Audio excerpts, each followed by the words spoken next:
السلام علیکم دوستو، کیسے ہیں آپ سب لوگ؟ امید کرتا ہوں آپ سارے دوست بالکل خیریت سے ہوں گے۔ تو دوستو، آج کی اس ویڈیو میں آپ کے ساتھ قطر کی 3 لیٹسٹ امپورٹنٹ نیوز اپڈیٹس اس ویڈیو میں شیئر کرنے والا ہوں۔ تو ویڈیو شروع کرنے سے پہلے تمام نئے آنے والے دوستوں سے گزارش ہے کہ اگر ابھی تک آپ نے چینل کو سبسکرائب نہیں کیا تو قطر کی تمام خبروں سے، قطر کی تمام اپڈیٹ سے باخبر رہنے کے لیے چینل کو ضرور سبسکرائب کر لیں اور ساتھ بنے بیل آئیکن بٹن کو ضرور دبائیں تاکہ آپ کو فیوچر میں آنے والی تمام نئی ویڈیوز کا نوٹیفیکیشن باقاعدگی سے ملتا رہے۔ تو چلیے دوستو، آج کی ویڈیو کا آغاز کرتے ہیں۔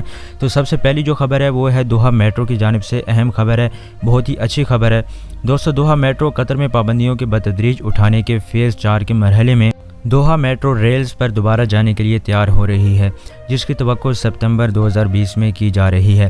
اور اس کے علاوہ دوحہ میٹرو کے تمام عملے کو کرونا وائرس کووڈ-19 کے احتیاطی تدابیر کو یقینی بنانے کے لیے اضافی تربیت ان کو دی جا رہی ہے۔ اور اس کے علاوہ دوحہ میٹرو اور لوزیل ٹرام کی ٹویٹر پیج کے مطابق نہ صرف دوحہ میٹرو کے ملازمین بلکہ تمام مسافروں کو بھی تمام تر احتیاطی تدابیر پر عمل کرنا ہوگا، اور جو بھی مسافر دوحہ میٹرو کو استعمال کریں گے۔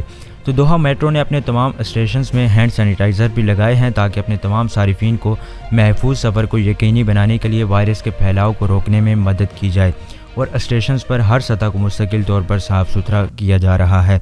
چونکہ اعلیٰ جسمانی درجہ حرارت کرونا وائرس کووڈ-19 کا ایک اشارہ ہے، تو اسٹیشنز میں داخل ہونے والے تمام تر کسٹمرز کے درجہ حرارت کی نگرانی کے لیے تھرمل اسکینرز بھی لگا دیے گئے ہیں، اور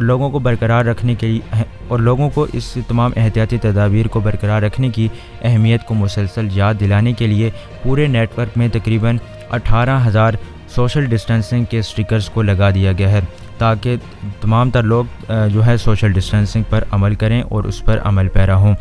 تو دوستو، آپ کیا سوچتے ہیں؟ کیا آپ خوش ہیں کہ دوحہ میٹرو جلد ہی کھلنے والی ہے؟ تو کامنٹ سیکشن میں نیچے اپنے خیالات کا اظہار ضرور کیجیے گا، کامنٹ ضرور کیجیے گا۔ تو دوستو، یہ تھی پہلی خبر۔ اب بڑھتے ہیں دوسری خبر کی جانب اور آپ کو بتاتے ہیں دوسری نیوز۔ تو دوستو، جو دوسری خبر ہے وہ یہ ہے کہ 80 میٹر واٹر سلائیڈز اور سواریوں کے علاوہ دنیا میں سب سے اونچی بننے کے لیے 80 میٹر کی واٹر سلائیڈ سیٹ۔ تو دوستو، Qetaifan island north water park Qatar میں اپنی نوعیت کی پہلی تفریحی منزل بننے کے لیے سب کے لیے تیار ہے۔ یہ صرف کوئی واٹر پارک نہیں ہے، کیونکہ اس کا رقبہ 1,37,000 میٹر اسکوائر ہوگا، اور اس کے چاروں طرف بیچز اور ایک بیچز کا کلب اور ایک خوردہ علاقہ ہے۔ تو دوستو، آپ اس نومبر 2021 میں کھلنے والے جدید ترین واٹر پارک قطر کے واٹر پارک سے کیا توقع رکھتے ہیں؟ اب نیچے کامنٹ سیکشن میں اپنی رائے کا اظہار ضرور کیجیے گا۔ تو دوستو، یہ تھی دوسری خبر۔ اب بڑھتے ہیں تیسری اپڈیٹ کی جانب اور آپ کو بتاتے ہیں تیسری نیوز اپڈیٹ۔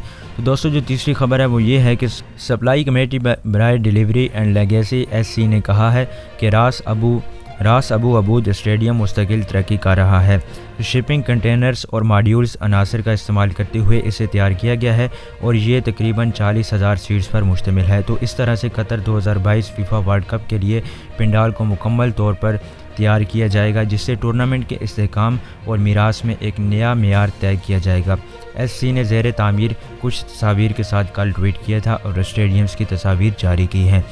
تو دوستو، یہ تھی آج کی قطر کی 3 لیٹسٹ امپورٹنٹ نیوز اپڈیٹس جو کہ میں نے آپ کے ساتھ اس ویڈیو میں شیئر کی۔ تو امید کرتا ہوں کہ آج کی یہ ویڈیو آپ کے لیے مفید ثابت ہوئی ہوگی۔